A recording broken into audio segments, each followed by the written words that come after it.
Hello.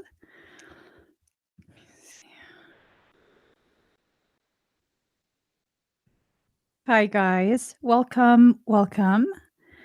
We have today another episode of the Soul Sanctuary podcast.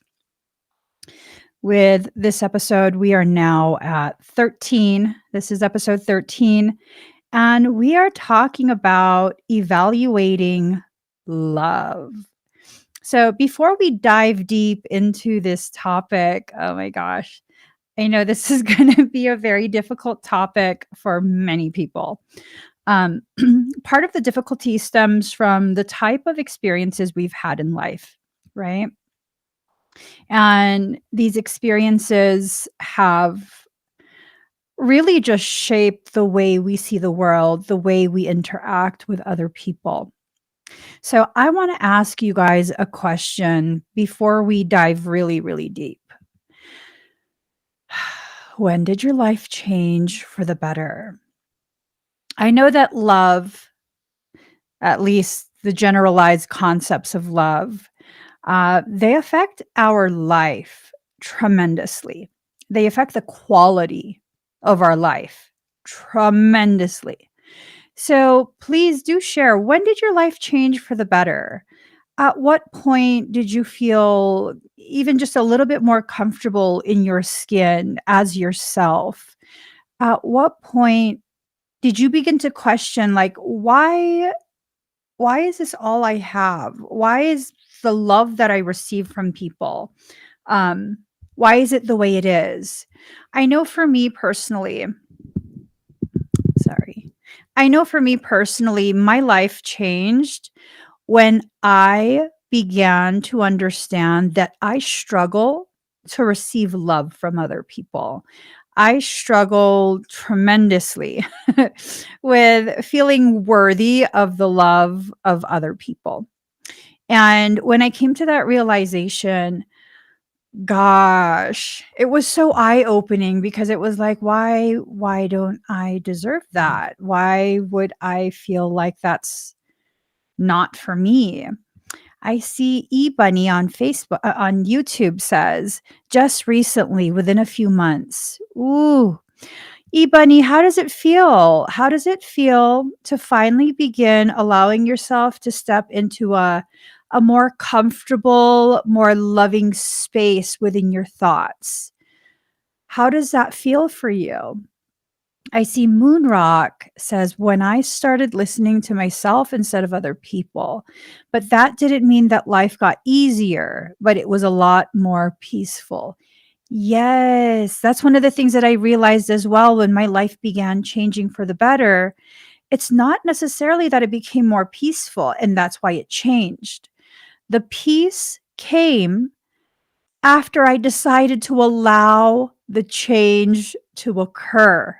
Ooh, that's how powerful we are. The moment we give permission for change to occur, change actually happens. It's highly contingent on us, on how we allow that to come in or how we reject it. Alexandra says, after I started listening to Emmie, thank you. She says, I struggle to receive love too. I find that when we create an environment that makes us feel as though it's okay for us to be ourselves, that we don't have some type of pathology, diseased mind, diseased thinking, diseased existence. When we can enter into a space either inside ourselves or a more externalized space with other people, it becomes this beautiful thing of now we're giving ourselves permission to change, to grow, to allow more love in? Gaze says, tough question. The questioning time started after 2012, took root in 2017. The love question is shelved for now. And that's a powerful place to be where you are aware that you are consciously choosing to delay this inevitable knowing, learning. That's not a place of weakness. It is a place of avoidance, but I get it. I'm an avoider, so I totally get it. It's hard to force yourself into a place of introspection if you're not comfortable.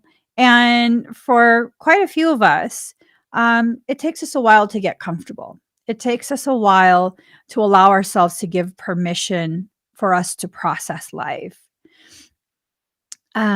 Sherry says, I struggle daily with this. I still become triggered when a loved one says or does something out of line. I'm in the stage of it's easier. I'm in the stage of it's easier to love from afar. Hey, that's still a form of love, is it not? That is still a form of love. And I think Sherry's comment really brings home what we're going to talk about today. This need for evaluating love. So today's topic is evaluating love. I mean, what is our definition of love to begin with? How do we define love?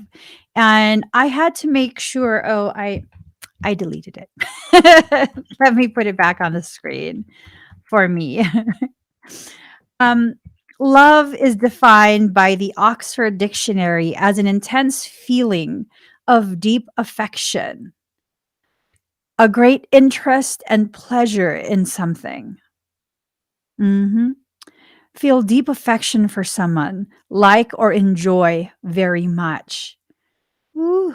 Mhm. Mhm. This is something that we overly complicate.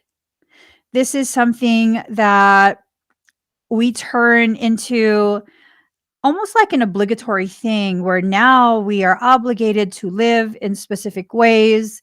We are obligated to do specific things. For many empathic people, which most of you are, uh, we feel obligated to play the martyr for other people. You're not obligated for that. That's not love. That's just not love. Okay. It is not love. It is something that causes us that sense of obligation. It is something that causes us to fracture and go deeper and deeper into this space of avoidance, this space of, hurt, this space of why am I not enough? It causes us to further amplify the very distorted beliefs that cause us to feel, think, exist as though we are not worthy of love. To feel this, to think this, does that make you actually unworthy of love? No, no. Let's look at the 4 types of love. So there's 4 types. Eros, which is the erotic, passionate love.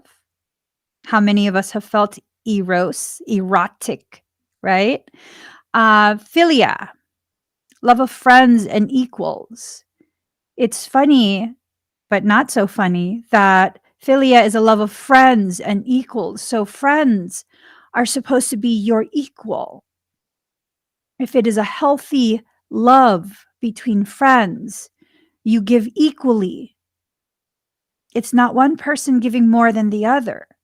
It's not one feeling more obligated to take care of the other. It's a mutual give and take. It's a very beautiful, very balanced thing. Storge, love of parents for children. I think for many of us, we confuse and merge together storge, philia, and eros. We try and treat people as though they're our children and have love for them as though they are children, while also trying to force them to be our equal, philia. and then tossing in this very, very intense amplifier, Eros. I don't know how you would be able to quantify that type of love in a healthy manner. I don't know how that could be something that is long term, something that is healthy in the long term. It's so important to begin defining, evaluating, and then defining the type of love that flows between you and another person. Now, you might have a type of love for a person that they don't have for you. Maybe you have an eros based love, something that is passionate, erotic type love for a person, yet the love they have for you is storge. They love you like you're their child. That's going to create a lot of imbalance. That's going to create a lot of issues between the two of you. It's going to cause a power dynamic that is extremely unhealthy, extremely unhealthy. And it's just something that creates more pain. Now, the fourth type of love is agape, love of mankind. That's a beautiful type of love where, in your eyes, everyone is deserving of love. Just love. You exist, therefore, you deserve love. You are entitled to love. Not any type of erotic love, not necessarily a friendship type love. Maybe they don't see you as a child or love you as a parent. It's just this omni-love that exists, a love that has no prerequisites, no expectations, just a viewing of you as a celestial being having a human experience and having love for you in that way. Sherry says, I personally feel that love is a feeling of peace and comfort within ourselves. Love is my happiness within myself. Ooh, I love that. For me personally, my definition of love is to see you as a reflection of me and to treat you as tenderly as I wish I could treat myself, to regard you in that way with that type of consideration. Love is something that is so far removed for me from the human definitions of love. I like to think that the type of love I have is an omni love, omni, in all directions, in all ways and levels. Omni love ties into celestial love, and we'll talk about that a little bit later in this show. But love is something that we get so bent out of shape over, just so twisted and bent out of shape. And it's a concept that when it's run through the human perception, it becomes something so much less profound, something that ties more into ownership. You're my friend, you're my lover. And when we begin to evaluate love and we begin to enter into a very healthy love, we begin to see love has nothing to do with ownership. Nothing at all. It has nothing to do with the behaviors of um, wanting a friend to only talk to you, wanting a lover to only interact with you, no one else. You are mine, you are this, you are that. All of these stipulations that maybe are spoken out loud, maybe they're not. And when they're not spoken out loud, it makes it even harder to understand. It makes it even more difficult to process, to quantify. And I'm wondering if I mean, do we need to quantify this love? Do we need to? Or do we need to simply assess where we're at within our journey, our understanding of that love, right? Do we need to just assess that? not about the other person, but about ourselves. I'm really at a point where I believe the evaluation of love is an internal thing. The way I show love to you might not be received very well by you. It might be something that you find yourself being very averse to. Because for me, the truth of love is showing you the truth of what I see, not necessarily calling you out on things, but being very honest in my communication. I feel like in the world we live in, we're not honest enough. We're not honest enough with each other, with ourselves. And we tiptoe around and we keep truth as we see it from being expressed as it's needed. Again, this is not about calling people out all day, all night. No. This is about having the courage to speak the truth when it is the most necessary. I can always tell when someone really loves me. They can tell me the truth when I need to hear it the most. One of my friends, um, I had gone through something recently and I was very upset. I was very hurt. Um, and you would think that, a good friend, quote unquote, good friend, is someone who would just be like, oh, no, no, girl, you're not wrong at all. You're not wrong at all. Oh my God, I cannot believe that.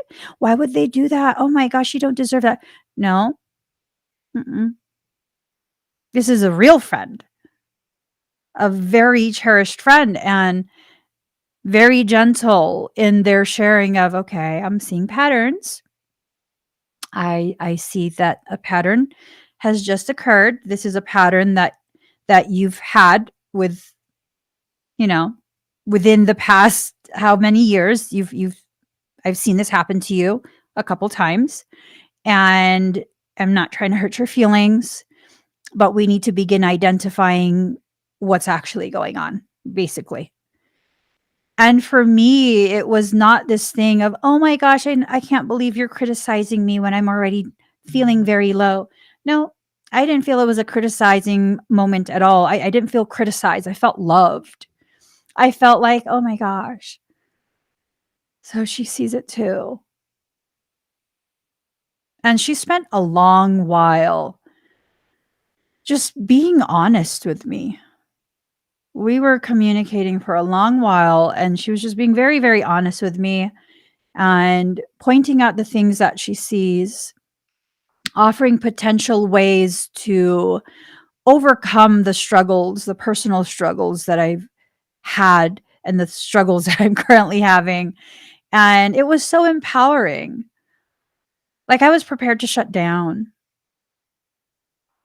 But because she was able to be honest with me and hold space with me in a very genuine, very honest, very loving way with no criticism, just a sharing of the reality as she's witnessed it unfold. Um, it negated a lot of my feelings of I need to hide. I need to just be away from everybody. I need to protect myself and build bigger walls, taller, thicker, more expansive, protective walls that eventually would become, my internal prison, of course. That's what happens when you build walls. If you're not aware of what you're doing, that's what you're going to end up doing. So, this love that I experienced from a genuine friend ended up being the very thing that leveled me up to another level of dimensional consciousness. Another layer of my learning was taking place, and it's been taking place. The juxtaposition between a genuine friend and a toxic one. Oh my gosh. Where it's just like, you know, I have to hold myself accountable for the types of connections that I have sustained and maintained and chosen to value without evaluating whether or not that needed to be valued. It has nothing to do with a person's worth. I want to make that very, very clear. Just because I don't value you as a friend anymore does not mean you have no value. It means I've now identified you as very unhealthy for me. That is a form of self love. There is nothing disrespectful about that realization. Part of our evaluating the love that we project onto other people involves evaluating the love we withhold from ourselves. That is such a powerful realization that I came to. The evaluation of the love I project onto other people must be juxtapositioned with the love I withhold from myself, because I realize as an empath, so many of us seek other people to love because it would justify the lack of love we give to ourselves. So we seek out the very people who are the reflections of the parts of us we are afraid to love. At one point in my life, a long, long time ago, I was passive aggressive. I realize now one of the friendships that I used to have, I had because it was a reflection of the passive aggressive nature that I was connected to my mother. I love my mom. I learned to appreciate her as an individual beyond just unconditionally loving her as my mother. Towards the end of her life, I learned to appreciate her as a woman, a standalone woman, not as my mother, but as a woman. And I began to see the ways in which she learned toxic love. And now, a couple years after her passing,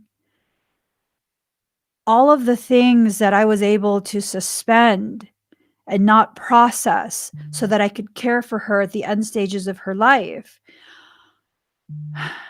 it's something that played out in a different relationship with a person that I guess I began to view as a mother figure for me. And here's the thing, it's just as toxic. It just took longer to see. Does that make me a bad person? Does that make them a bad person? Does it make my mother a bad person? I don't see anything bad in it. When you're able to evaluate love and your love connections with people from a neutral place of observation, you begin to see exactly how things are working out, what it is you're needing to assess about yourself, about your life. So, we talked about the 4 types of love. There's 3 stages of love. There's 4 types, 3 stages. These are all general terms, of course, right? So stage 1, lust. Might be a sexual type of lust, might be a different type of lust. Let's define lust first and foremost. Define lust. Okay. According to the Oxford Dictionary, it says a very strong sexual desire, a passionate desire for something, a sensual appetite regarded as sinful. Mhm. Mhm. So, one of the adjectives, excuse me, not adjectives, one of the words that you can replace lust with is crave. It's a strong desire for something. Do you crave a deep friendship? Do you crave a relationship with a father figure? Do you crave a relationship with a mother figure? Do you crave to be accepted at any cost to you? And these are the very things that cause us to be drawn to people from the start. From the start, we have a craving that's being unmet, unrealized. When you see lust as a type of craving, and then you sprinkle in there what happens during pregnancy because you're in a process of rebirth, right? So we'll make the analogy with pregnancy. When you are pregnant, pregnancy is known to cause cravings. Everyone knows this, right? Whether you've been pregnant before or not, it's just this widely known thing. Oh, pregnant people crave weird things. They just crave things. Well, here's the thing. Whatever you crave is what you're lacking. Whatever you crave is what you are lacking. If you are craving any type of food, whether you're pregnant or not, I want you to look up what that food is rich in. My body has this weird quirk where I have a very questionable relationship with copper. I either have too much of it or I am severely deficient. And for a long period, I had too much copper. And if you look up the symptoms of too much copper, I was craving chocolate like crazy, like crazy. And when I rebalanced my copper, I completely stopped craving chocolate. So I stopped eating avocados and things like that, like in large quantities, because I was doing that. And several weeks back, maybe a month or two back, I noticed, oh my gosh, I'm so craving all sorts of nuts, especially cashews. I look what it's rich in copper. Copper. So you crave the things that your body is lacking. When you are in the process of rebirthing yourself, you will crave the things, the energies, the feelings that you are lacking. If you are lacking the experience of a healthy, loving mother or father figure, a parental figure in your life, you'll probably seek it out in other people. If you look at social media right now, there's this, I guess you could call it a movement.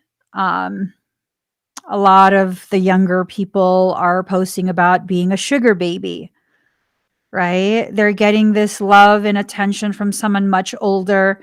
They frame it as like being given free money, but in reality, you look at the reality of that. Are you struggling in life because you didn't receive the love from a parental figure? I was talking in my private chat with my ministry members. If you'd like to be part of those private conversations, you can join at thesoulsanctuary.love. Go to thesoulsanctuary.love. I'm going to be talking with my folks at the end of this live stream. So, in about an hour, 15 minutes, I'll be hopping over there. But if you'd like to be part of that conversation, just look at the ticker below and you'll see thesoulsanctuary.love. You can join there. So, I was talking to my private ministry group.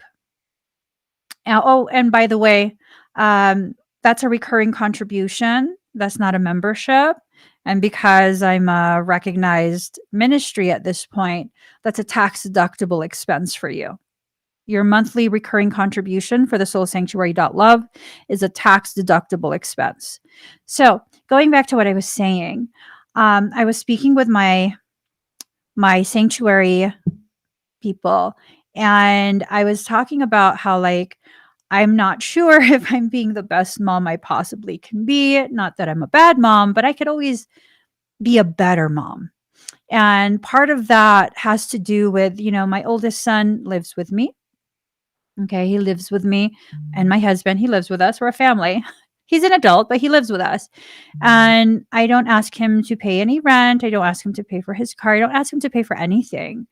Because I feel like as a parent, if I'm capable of providing for you, I'm going to provide for you. I don't care what your age is. That's a part of my culture. And I began to think about it, and it's like, am I hindering his growth by doing that? Am I the reason he's not having as much creativity as I know he's capable of? Should I become more harsh and like, hey, if you're going to live at home, you need to pay rent, you need to work a 9 to 5 job, you need to pay for your car, you need to pay for insurance, how most parents would do. And it's like, will that lead to him reaching elevated levels of success? And then I thought about it and I was like, but do I want my son to succeed because he wasn't supported? Or do I want him to succeed because my husband and I are on his side and he feels supported? And maybe this is just a little bit of creative block, and I should not involve myself in his process as a creative, a professional creative. And I should just ask if there's ways in which I can be more supportive rather than forcing. I don't think he's going to need to be a sugar baby. I don't think he's going to have that need. I don't think he's going to seek that out. I think he's getting everything he needs from his parents, the love and the support and the space to grow, the space to become his own person, which he's very much his own person. Part of the love that we share as a family, we're together a lot. A lot. Most of the day, regardless of how big or how small our dwelling is, we pretty much all stay in the same room and we love each other's company. I remember not so long ago, my son was talking to me about how his friends are going to move in together, or maybe, I don't know if it was his cousin asking him to move out with him. And I was like, it's up to you. If you're ready for that, okay, we're definitely going to miss you, but yeah, no, whatever you decide for you. And I was shocked because he was like, I actually like my family. I'm like, no, okay. So yes, many people will move out because they don't get along with their parents. They don't get along with their family. And so they move out. When you are ready and you want to experience a type of independence that you can't have here because we're always together, then that's fine too. The type of love we seek from other people stems from the type of love we never received. The type of love that we're afraid of is a type of love that could absolutely heal us in ways that just, wow, wow. I remember way back when my husband and I were first dating, a lot of the issues we had was he was getting frustrated because he couldn't understand why I couldn't allow myself to receive love. I would not allow him to buy me anything. I did not want him to pay for my meals. No, I'm good. I'm good. And that had a lot to do with the type of love I received. Early childhood, adolescence, love always came with strings. It was this thing of, I bought you that, so now you have to do what I say. No, thank you. No, thank you. And this, Alexandra, that's a show of beautiful, beautiful love. That's a show of an amazing love between you and your son, Alexandra. She says, the hardest thing I've had to do is ask my son to help with rent. I'm very lucky, very, very, very blessed in that I haven't had to do that yet. Um, I haven't had to. So I'm very blessed in that. But that's not to say that my son has never offered to help with this and that and all these things. And I'm like, why are you stressing? We're not asking you to do this or do that or help with this and that.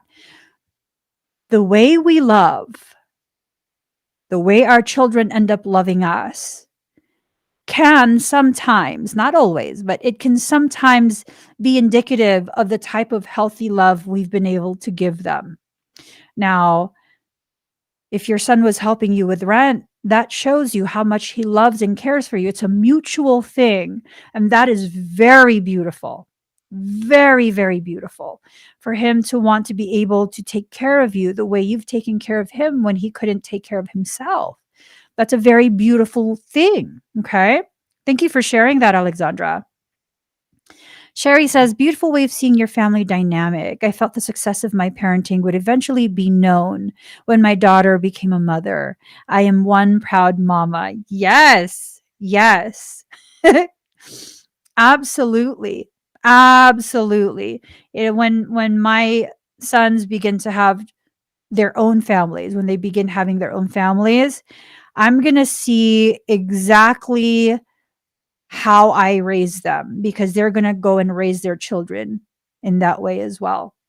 And I feel like they're going to make me very proud, very, very proud. I've really gone out of my way to make sure that they had the parenting I didn't have. That's not to say I had bad parents. Okay. That is not to say that I had bad parents.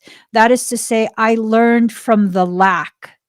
There's two ways to learn how to love, either from the lack of love or from the abundance of it. You're either going to choose to do the polar opposite of what you received, what you endured, or you're going to replicate it because it was such a beautiful thing. You loved it. You loved that type of connection you had. But you won't know until you begin evaluating your love. Okay. Yes, this is important. Alexandra says, I'm very close to my 3 kids. I'm a proud mama. You should be. You absolutely should be. Absolutely should be. Queen of Hearts says, not having the financial burdens from society allows a potential to excellence for our children. Yeah. And, a lot of what society teaches us for that storge love, the love of parents for children, is that you are spoiling your child. You are ruining your child by loving them in the way that you recognize they need to be loved. That's not spoiling. Like I bought my son a car and I bought him a car that I knew is reliable. I know the reliability of this brand of car. And I know that had he bought his own car, he would have bought something different, something more reasonable. But see, here's the thing, as part of my love for him, I want to make sure that when he's driving long distances for his work events, that he's safe. I want to know that he's going to be very, very safe. So I bought the same car, the same brand of car that protected my mom in a huge car accident. She was rear ended at 70 miles per hour. She was at a complete stop on the freeway. She got hit rear ended so hard that the rims broke off of the axles. They broke off. The center of the rim was still attached to the car, and the wheels all broke off. That's how hard she was hit. Car was totaled. She had a few bruises. It deployed all the airbags. She had only a few bruises. That's right. I'm going to spend for my son to have that type of safety when he is driving. Hell yeah. Hell yeah. Is it me spoiling him? No, that's a need. If he's going to drive to different states for work events, that is a need. That is a necessity. Are you kidding me? Because some people would be like, oh my gosh, you got him that car for his first car. You're spoiling him. There's nothing spoiled about my son. There's nothing spoiled about any of my kids at all. At all. We'll go to the store and we'll ask them, you guys want to get toys or whatever? And for the most part, they're like, no, is today a special day? And like, no, just we haven't got you toys or stuff for a while. Do you want something? And pick something.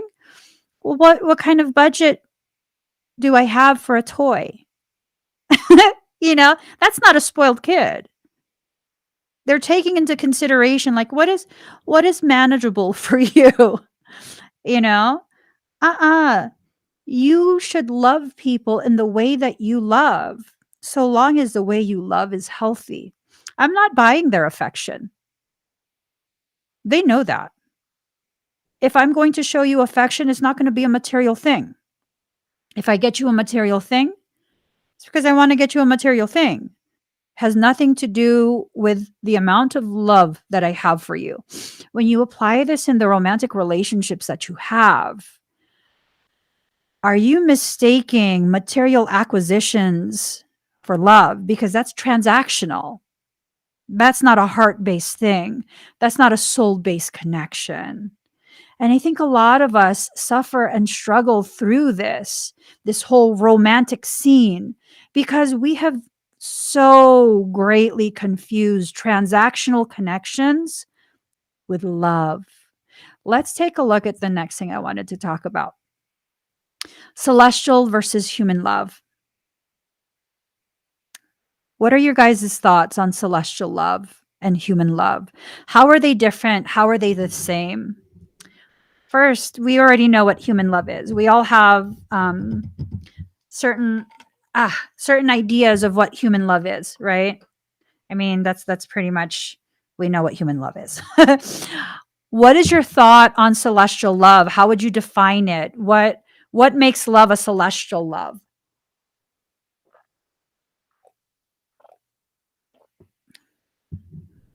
What makes love celestial?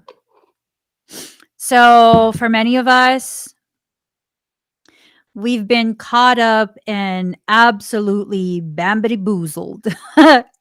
We've been bamboozled with this whole concept of soulmates, twin flames, twin rays, soul connections.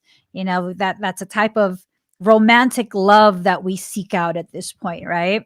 It's very, very commonplace. We have Machine Gun Kelly talking about how Megan Fox is his twin flame, and that's why they're going to be together forever.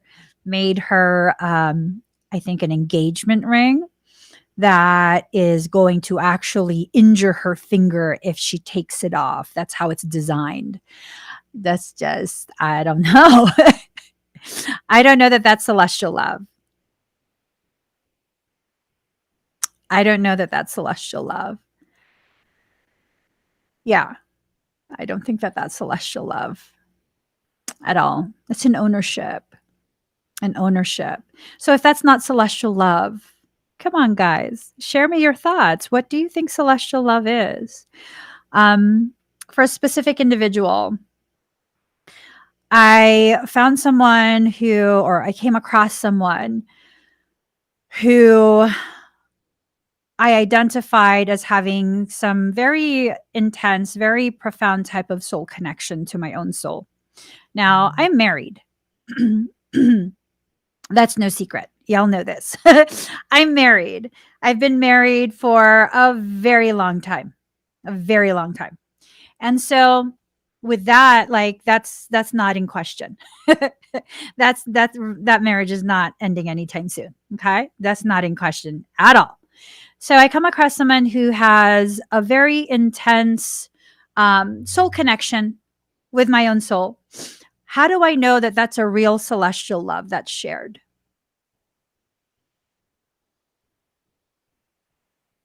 Because they weren't willing to disturb the peace of my marriage. That's how I know.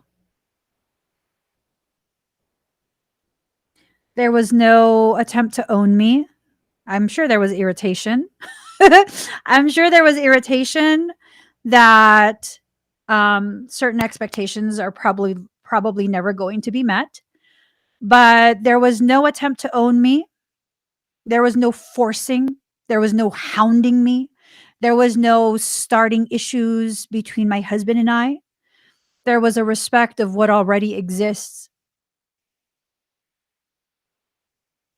My marriage existed long before I ever came across this person, and they respected that. That's a celestial love. Sherry says, love is a human emotion. Celestial love, in my opinion, is compassion and grace for all. Yes, for all involved. all involved in whatever the situation is. Celestial love does not take into consideration any type of ownership.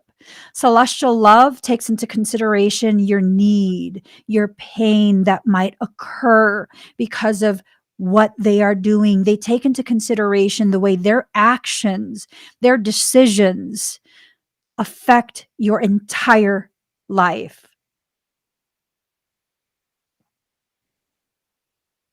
Because it will affect your entire life.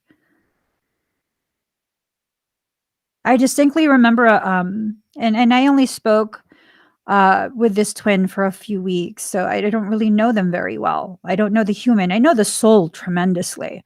The human, not so much. We didn't really interact very much. And I remember one distinct chat we were having, and I don't remember how the conversation started, but it was this thing of, and I think it had to do with them wondering, like, "Well, how is this supposed to play out if we're twins?" Because, everyone is told if you're twins, you're supposed to be in a romantic relationship. And I'm kind of just like, my kids have a father. They don't, what? I don't get it. Like, I'm over here thinking this is some BFF material. And then came the question of my children. And it was just like, my children have a father. He's never going to be replaced, whether I'm in my marriage or not. He's never going to be replaced. They're never going to have another father. They have an amazing father. And if we're ever not in a marriage, that doesn't negate the fact that he is an amazing father. So no, at no point will I ever look for a replacement father. And then I distinctly remember it was this thing of, and I don't know how the conversation progressed. I can't remember. But it was this thing of, I distinctly remember the expression that they never want to be a reason that my children would be unhappy, that they wouldn't want to create an issue that would cause my children to be unhappy, because they know my children are my world. My children are my world. And that celestial love is the type of love where whatever you love, their love and consideration extends to that person, that thing, that situation. That's celestial love. It's a very beautiful, beautiful thing. It's a very beautiful thing. Celestial love, according to Catherine. Hi, Catherine. Celestial love is freedom to learn in whatever way you choose to grow and learn, with or without them. Yes. Celestial love has nothing to do with fornication. It has nothing to do with that lust. It has nothing to do with that eros, the erotic portion of love. Oh, you know what? We didn't finish the 3 stages of love. So there's lust, attraction, and then attachment. First, you crave someone, and then you begin to have this attraction where it goes beyond surface level. And eventually, when there is enough invested into it, it becomes an attachment. It's a mutually beneficial attachment. The first time I saw my husband, the first time I saw him, there was definitely a combination of a lust and attraction. That was definitely present. And as time has gone on, it became a full-blown attachment. I'm very attached to my husband, not in an unhealthy way. He has the freedom to be himself. He has the freedom to choose to be with me or not be with me. It is a human love, commingled, intermixed, beautifully blended with a celestial love. And so with that, his freedom and his well-being is always at the forefront of my desires. I want him to always feel like a whole person. Okay. Flora says, I think celestial love is a connection that you know is there, but you don't try to own one or the other. Yes. Yes, there's no ownership with that. None. And, going back to the whole twin flame thing, another distinct, um, like couple line chat that I remember is like, I could still be your best friend. I was so excited. Like we could totally be BFFs. BFFs. Like it was an exciting thing for me because it's like I have struggled to have a deep connection with other people, and I felt like this is it. I'm going to have my best friend for life. So I was excited. And I really truly meant it. Like I could truly genuinely be the bestest friend you could ever have. Like I would not be interfering with any of your relationships. I wouldn't be catty and like, oh no, you shouldn't be with that person. No, like, what do you want? Like, is this person making you happy? Do you need to vent? What is it? You know? And that's another way I know that that is a celestial love. It has nothing to do with ownership.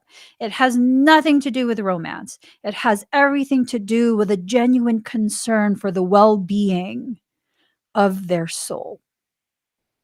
Celestial love is such a beautiful, beautiful thing. Human love can be similar, but it has so many limitations. So many limitations. It's this thing of ownership mixed with trying to treat you like their child, their pets. Human love is very limited in its expression. Um, it's very much about the dictating of the progression of it. Like, how many of us see people who have dated for years on end and they're not yet married, that haven't been proposed to, and now we're thinking, "Oh, girl, no, you're wasting your time. He hasn't proposed. He hasn't put a ring on it. No, girl, you got to move on." I mean, why? Why would you have to move on? I would still feel the way I feel about my husband if we never got married. My goal with this man had nothing to do with marriage. It had nothing to do with marriage. I was already committed to him before there were any talks of being married. Marriage is a government thing. And I don't believe government should be involved in that personal connection. I don't feel like I need to have a license to love this man for the rest of my life. That's like, that's absurd to me. And yes, we're married. We're married, yes, but that's how I feel about marriage. That's that's the thing with human love, is that unless they show their love in a way that they're told is okay, now it's year whatever, now you're supposed to do this, now you're supposed to do that. Like, is that really love? Is that really love? I knew that my husband was very, very different from everyone else the first time I saw him. And every experience we had from that point on further exemplified how different in the most beautiful way he is. We had been dating for maybe 2 months or something like that. And one of those 2 months, he was out of the country. He was out of the country. And this fool was calling me at like 2 in the morning, 3 in the morning with his mom on three-way because you have to get a calling card and all of that to call from a different country, and they were already on the phone with his mom and he wanted to hear my voice. I love his mama. She co-signed everything he do. So she's calling me on three-way at like 3 in the morning, and you hear her in the background on three-way. Get off the phone with her. Let's get off the phone. Let her sleep. He's like, "No." And I'm just like, "Hi." You know? And on top of that, when he came back, So that's like around month 3, right? This man wanted to go to Lake Tahoe and get married. I'm like, "No, you're crazy. I've only known you for 3 months. I'm not marrying you. You're crazy." But he knew something. He saw, felt, and knew something. He knew something. He was able to see and sense something that I wasn't, because I was still very much entrenched in human love.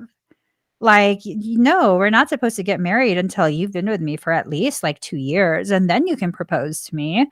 And then we have to like both, well, he already had his degree. I have to finish my college stuff, and then we can like move in together. And then, it was just like this really orchestrated thing, this pre-planned thing. And that's not love. That's not love.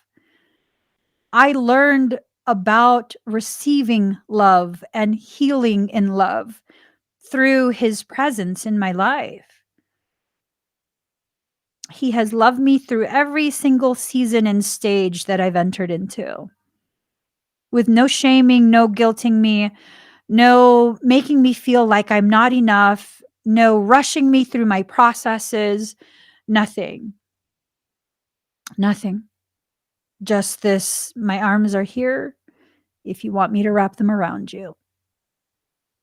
You don't deserve to be treated poorly. You don't deserve to feel a sense of not being lovable. None of that. None of that is beautiful. And it turns out the love that I have with him is also a celestial love. This is something that's been going on for quite a few lifetimes.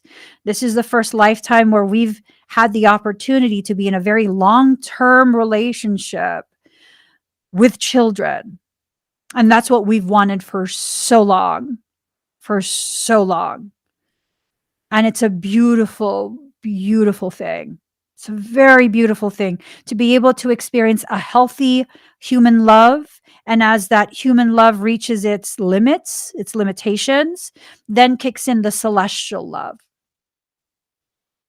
I know I'm never going to find another man like him. I know that. I don't want to. That's why I'm not going to. I'm never going to find another man like him, because I'm never going to look for another replacement. You can't replace that, and I don't want to. I don't want to. I have, what do you mean 3 minutes? Do I got a session? Is today Tuesday? What do you mean 3 minutes? You're freaking me out. Hold on. Let me look at, I don't know what he's talking about. 3 minutes. Okay. Anyways, let's move forward. Soul-based relationship qualities. And many of us are probably wondering, well, how do we know it's a soul-based relationship?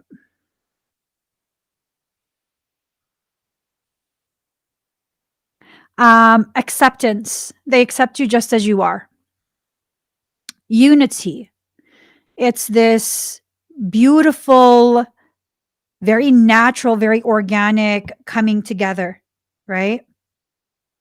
It's very, very organic coming together of individuals. It doesn't take much effort. You're not forcing things. You're not trying to make it happen. It's just this unification. Next is understanding. The ability and willingness to go out of your way to understand each other. It's not just assumptions. It's actually trying to understand. Freedom. You have the freedom to come and go as you please. You have the freedom to be yourself. Excuse me. You have the freedom to express the truth. It is not a soul-based relationship if you can't even speak the truth to them. If you get punished for the one time you actually say something, that's not a soul-based relationship. That's a manipulation. Okay. Empowerment. Being together empowers the two of you. And this can be a friendship too. This is not just romance. Okay. Patience. You guys have the patience to see each other through whatever stages, levels, seasons that you go through, right? Respect. You respect each other's needs and processes. There's no unspoken expectations. There's no obligatory anything. Next, we have the qualities of an ego based relationship. This one, conditions. Like you can't say certain things because you're going to hurt my feelings and then we're going to have problems. Separation. There's no coming together to that core. You can only come together to a certain degree, and then they get uncomfortable and they push you away. Or it's clear that you're violating some type of boundary, some type of boundary or some type of um, privacy. It's just there's always this sense of some level of separation. Blame. Got to blame you. You point something out, it becomes clear that you're kind of hurting, suffering from something they're doing, saying, whatever it is. Oh, then starts the blame game. Well, you didn't tell me. Well, you this. Well, you that. How was I supposed to know? How were you supposed to know that your words were hurting me? You couldn't feel it? You couldn't feel me shutting down in your presence? You love me, but you don't love me enough to learn me? To learn all the nuances of what happens when I begin to grieve? But you love me? And these are things you guys got to ask these questions. You have to ask these questions. The next one is control. And this is an ego-based relationship. There's a lot of attempt to control. What are they trying to control? And y'all, sometimes this control can be something that is so covert that you don't realize until everything just explodes in your face. No, no, no. The whole control thing is just, oh my goodness, that can be so covert. Disempowerment. Are they saying or doing something that you're now wondering, like, wait, so do you think I'm a bad person? Am I a bad person? Is it something that's causing you to gaslight yourself? It's like, ooh, time to reevaluate. Impatience. Are they quick to condemn? Are they quick to be like, well, this is my decision. I don't want to wait. No, there's nothing to talk about. Are they impatient? Do you have the time to kind of mull over, like, what just happened here? What's going on? If you're being rushed into an end result, into a decision that leads to an end result that's going to cause you more pain, and they're not considering that, that's probably ego-based relationship. Disrespect. This one is huge. This one is huge. What is your concept of disrespect? Let's define disrespect.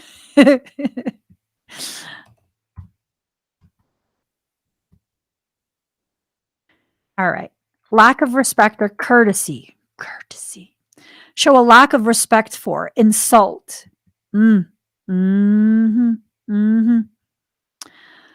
So disrespect means to lack special regard or special respect for. To have disrespect for disrespect's authority.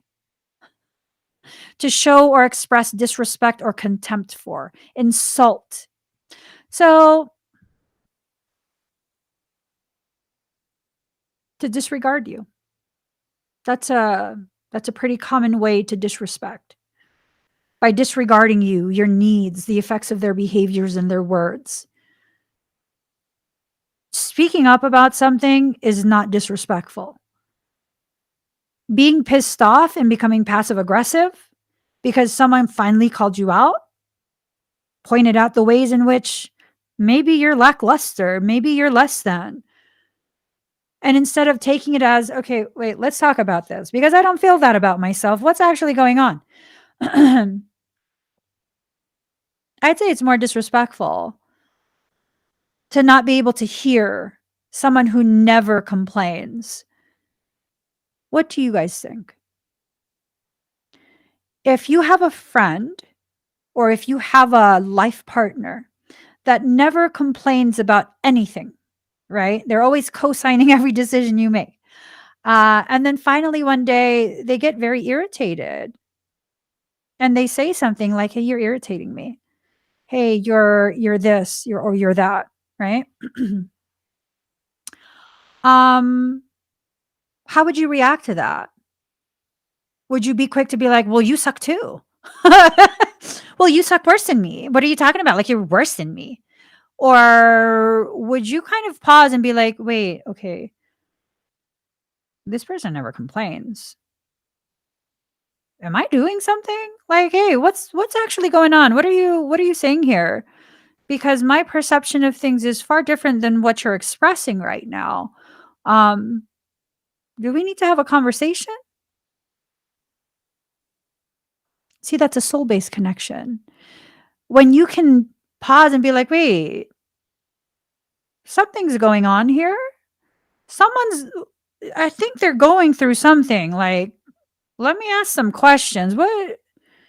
What's going on that you are talking to me in a way that you've never spoken to me before?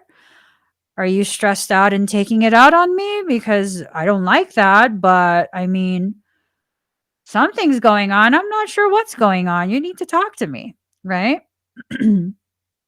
Sherry says,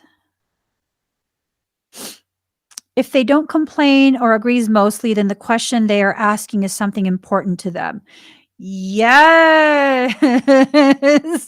You would think that, right? I would think that, like, whoa. I remember one of my girlfriends, she's a really good girlfriend of mine. I've known her. She's probably known me the longest of all people at this point. I remember she was telling me one day, like she got into a passionate conversation with someone. She's very soft and kind, and this person was really upset with her and was just yelling at her and saying all kind of nasty things to her. And it's like, oh my gosh, are you okay? And she goes, oh girl, don't even worry about it. I'm not worried about it. I was like, that's so mean. Why would they say these things to you? You're not those things. And she says to me, and I remember this.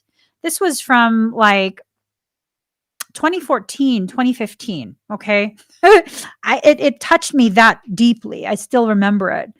She's like, girl, if someone like you said those things, then I'd be crying. I'd be like, oh my God, I'm a horrible person. And I was like, what do you mean?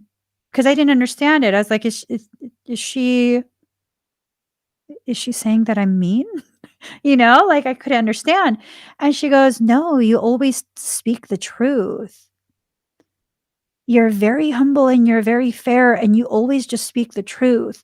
So if you say I'm a bitch, then I'm going to cry. And I was like, oh my God, but you're not. She goes, exactly. You don't just say things to be mean. Like you actually speak the truth. You're not mean to people. And so if you were to tell me that I would absolutely believe it. And I was like, I'd never call you that. And she says, exactly. So if the day ever came that you did, I know I'm out of hand and I need to fix myself. And I was like, I'd never just do that to you. And she was still like, you don't get it. I'm saying. And that's the thing. That's a real connection, a real friendship. I mean, we're not romantic, but if you can have something like that in your romantic relationship, where you can see that when someone speaks up and they never speak up, okay, I have to quiet myself down and listen. Like my husband never tells me no. He never tells me no. This man co-signs every cockamamie idea I have, everything. I could be like, let's leave all our things and let's just like drive to South America. He'd be like, okay, well, when do you want to leave? He would totally do that. If I were to have an idea and he would be like, "Well, I mean, are you sure we should do that?" I'm going to pause. To me, that's a hard no. To me, that's him saying, "No, this doesn't feel right." I'm going to pause. He didn't say no, but I'm going to pause. "Wait, why do you say it like that? Why why don't you wanna go? Is there something wrong? What are you picking up on? What's going on?"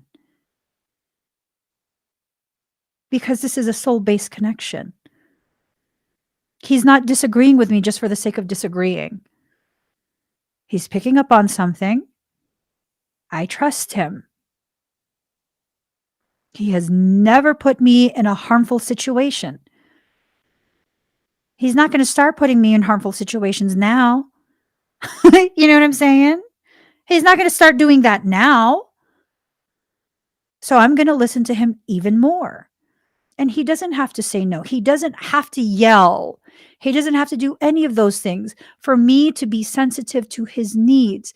That is a soul-based connection.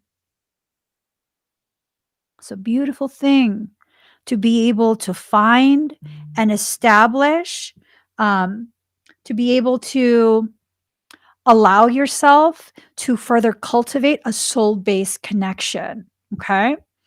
So, a soul-based relationship review. Let's take a look at this. Okay. I want you guys to do these things. I want you to reflect on your relationship with your current partner or a past partner.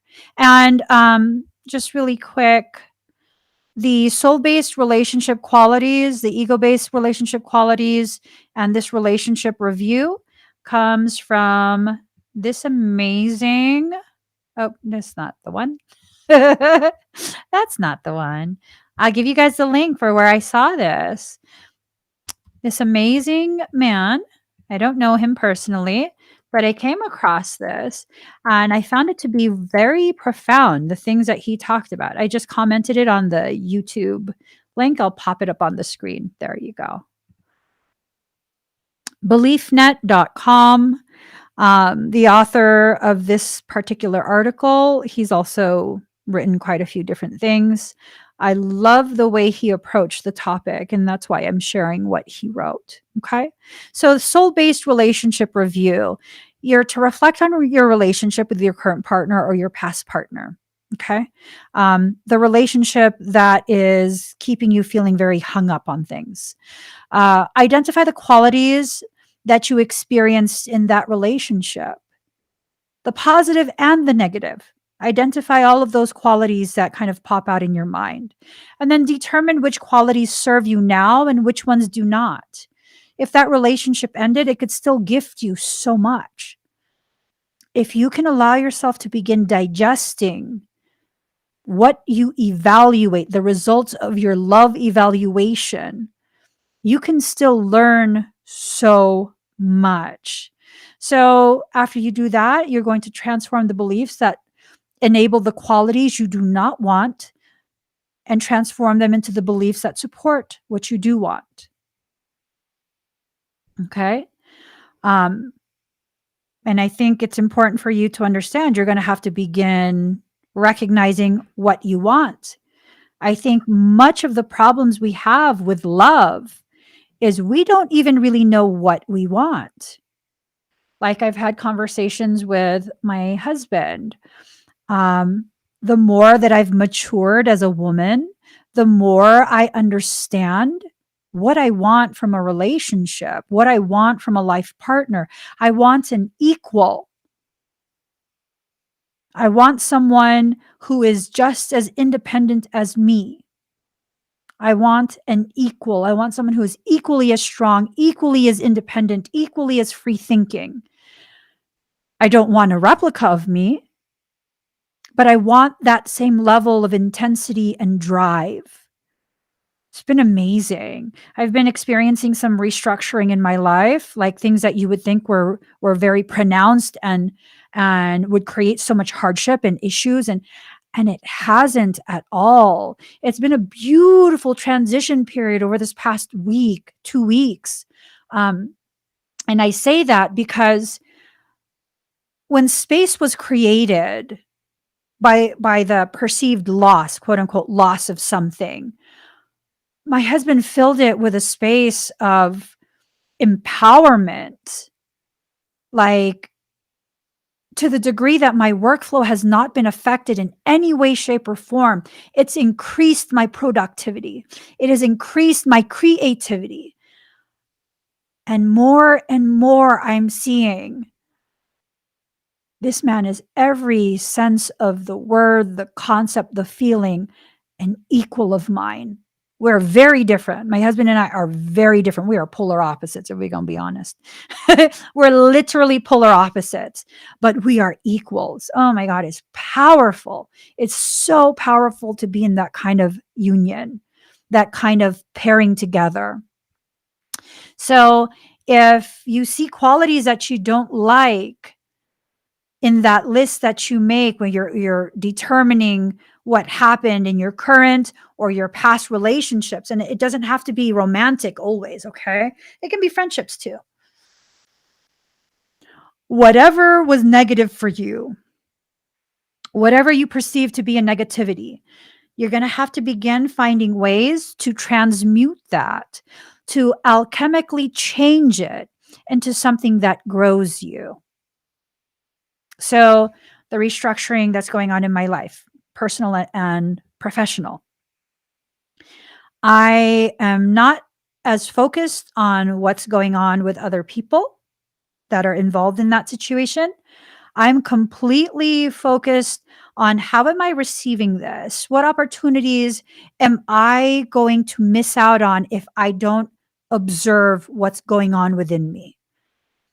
Because of all of these things that are going on in my personal life, I'm learning I need to use my throat chakra in a more powerful way, not by booming out commandments, but by gently speaking the truth more often before it becomes uncomfortable.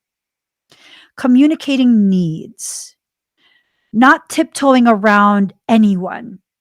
And that doesn't mean I'm going to be calling you out on everything. That doesn't mean I'm going to keep pointing all these things out that I feel is a shortcoming. That means if I feel off, I'm going to be like, something feels a little bit off. Do we need to talk? Am I doing something? Do you have a need? Is there a conversation that we should have? I want to make sure that both our needs are accounted for.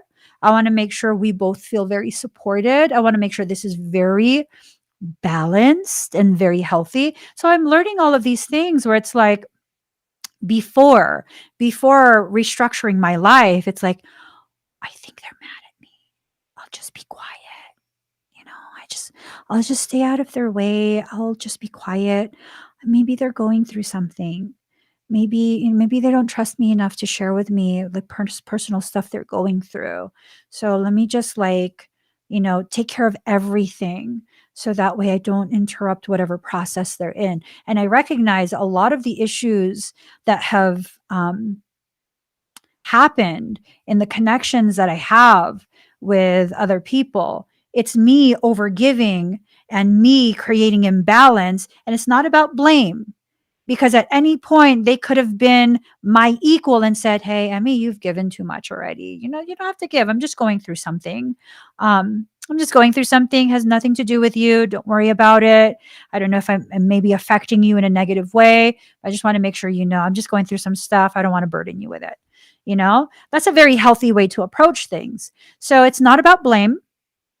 It's about recognition of the ways in which my toxicity, my trauma responses can sometimes be the soils that give birth to these toxic seedlings, right? Doesn't make me a bad person, doesn't make anyone a bad person. It just gives you a very clear understanding of the possible root causations of the things you struggle through. When you begin to understand what's going on, you can then empower yourself with the seeking of solutions. I wanted to share this other information with you guys because this was really, really profound. I know we're kind of running out of time, but I want to share this with you. So, nine signs, nine signs, this is from the insider.com. Nine signs you are being manipulated. Okay. So, using insecurities against you, that's a telltale sign. If they are using your fear of rejection, fear of abandonment, fear of criticism, mm, mm-mm, mm-mm. Okay, backhanded compliments. Be very, very weary of people who are low key haters that express their hateration by excessively complimenting. I'm learning this.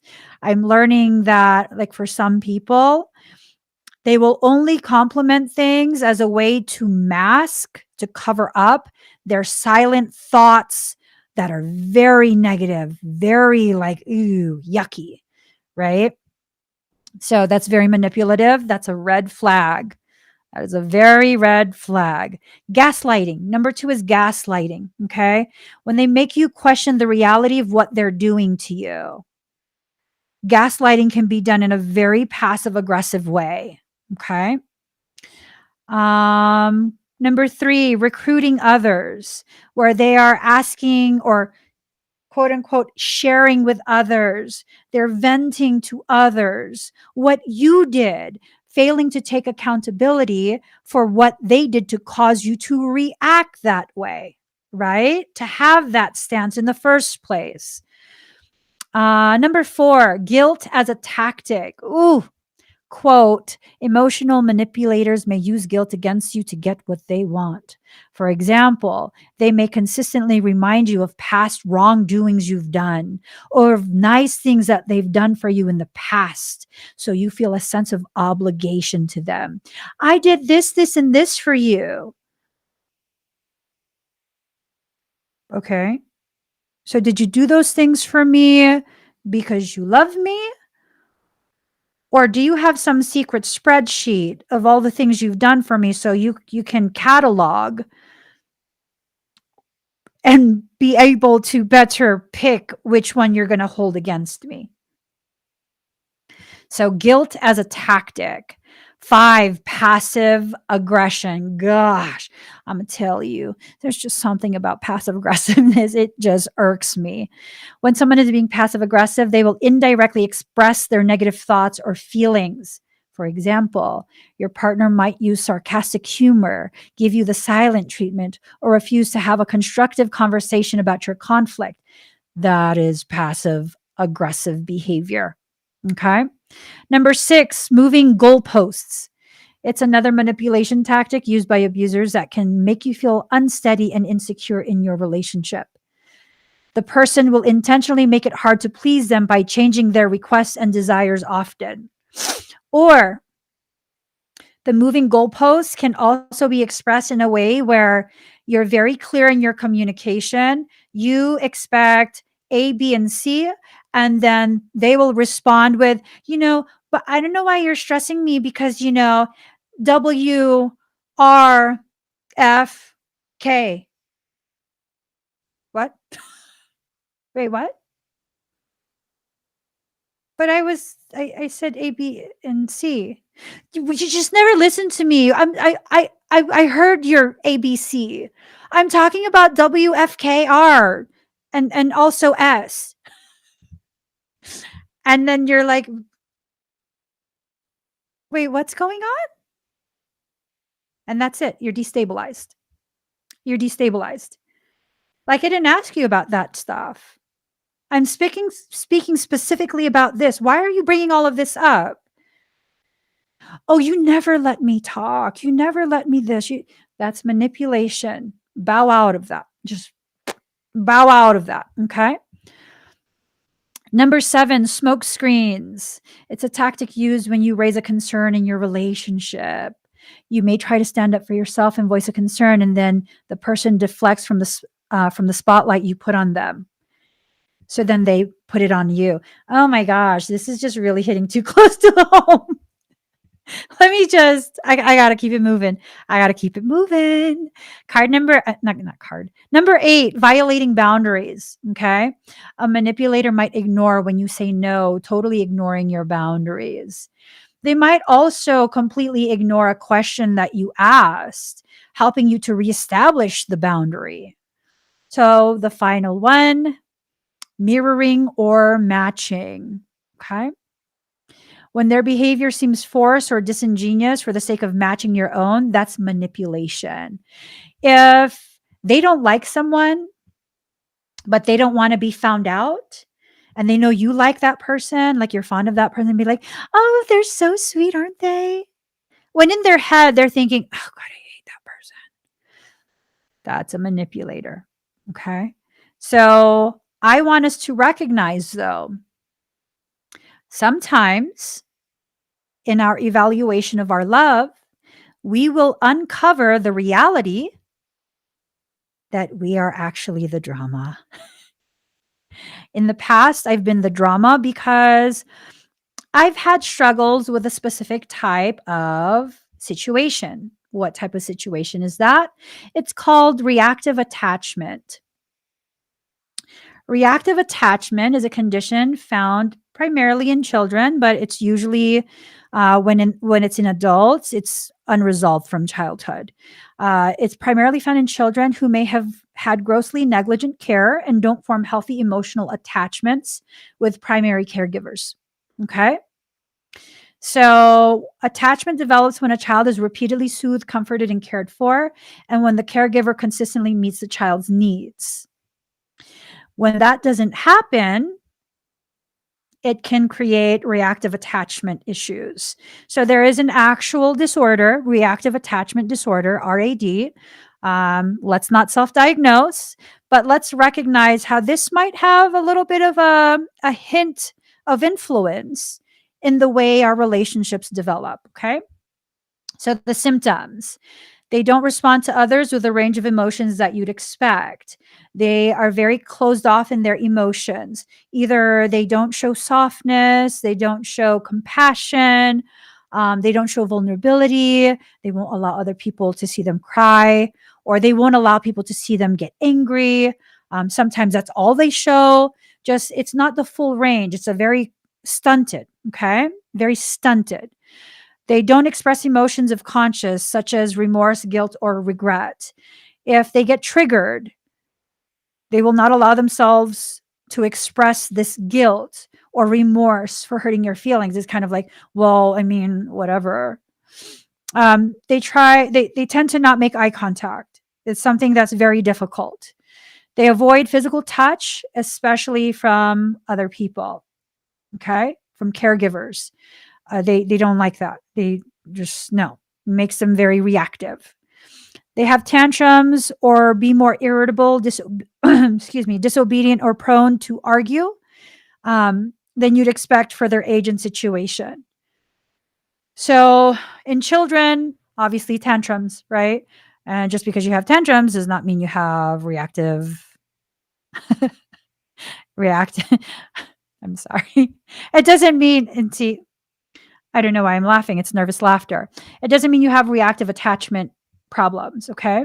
But when it's a consistent thing, you got to kind of question, like, is there something wrong with the food, the environment, or are they just being reactive in their attachment to you? They're realizing that they're becoming attached to you. It's triggering them.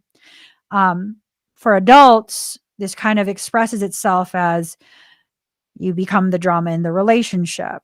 You begin to get attached, so you look for reasons to detach, to push them away, to drive them away. Okay.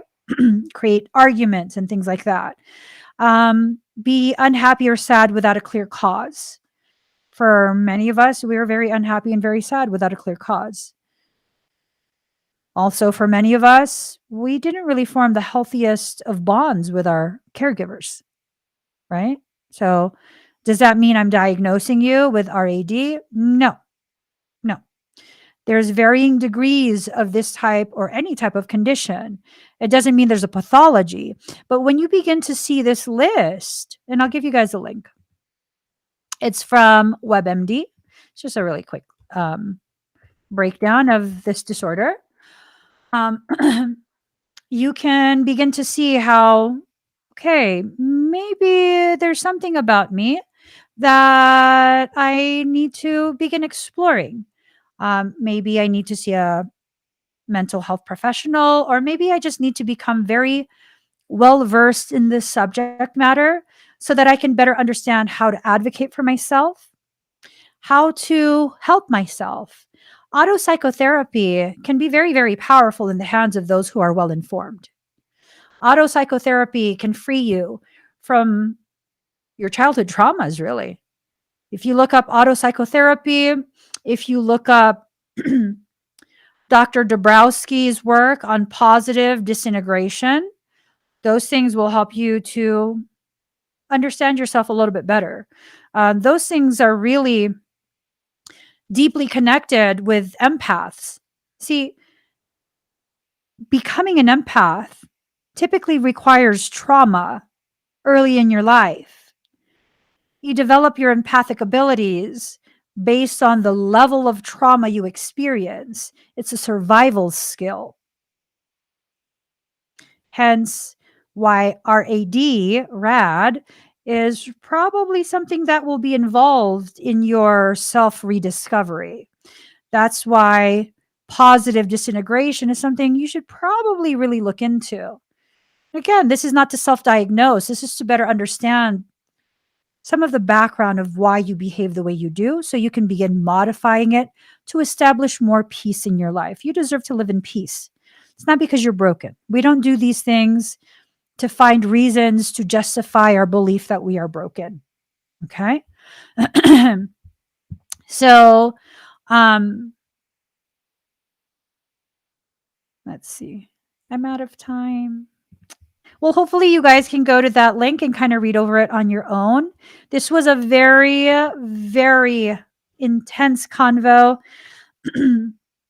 It helped me to come to some conclusions about myself and my current cycle of learning. It's a beautiful thing when we can share space and learn together. I learn just as much as you whenever we share space. So I'm ready to learn even more.